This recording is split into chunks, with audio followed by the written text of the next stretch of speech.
Sales manager అంటే నువ్వే కదా. సేల్స్ ని మేనేజ్ చేయడం అంతే కదా నీ పని. తప్పు ప్రెషర్ ని, పీపుల్ ని, ఎక్స్పెక్టేషన్స్ ని అన్ని ఒక్కసారిగా హ్యాండిల్ చేయాలి. ప్రతి month targets chasing, team motivation dip అయినా సరే అప్లిఫ్ట్ చేయాల్సిందే.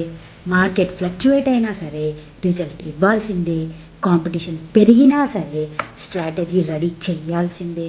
మేనేజ్మెంట్ ఎక్స్పెక్టేషన్స్ అప్పటికప్పుడుకే పెంచేస్తారు. బయటకి జాబ్ చాలా ఈజీ అని కనిపిస్తుంది, కానీ నిజం ఏంటంటే సేల్స్ మేనేజర్ని రోల్స్ కంటే గోల్సే ఎక్కువ చేస్తాయి.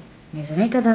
Stress, setbacks, wins, failures అన్నీ కలిసి ఒక మనిషిని స్ట్రాంగ్గా చేస్తాయి. సో నెక్స్ట్ టైం మీ ఆఫీస్ సేల్స్ మేనేజర్ని చూస్తే ఒక స్మైల్ ఇవ్వండి, ఒక రెస్పెక్ట్ ఇవ్వండి. ఎందుకంటే వాళ్ళకి వర్క్ అంటే బ్యాటిల్ ఎక్కువ ఏది ఉంటుంది. Respect the role, respect the grind. ఈ వీడియో మీ సేల్స్ ఫ్రెండ్ని ట్యాగ్ చేసి బాబు నీకు పెద్ద దండం రా నాయనా అని చెప్పండి. ఓకేనా?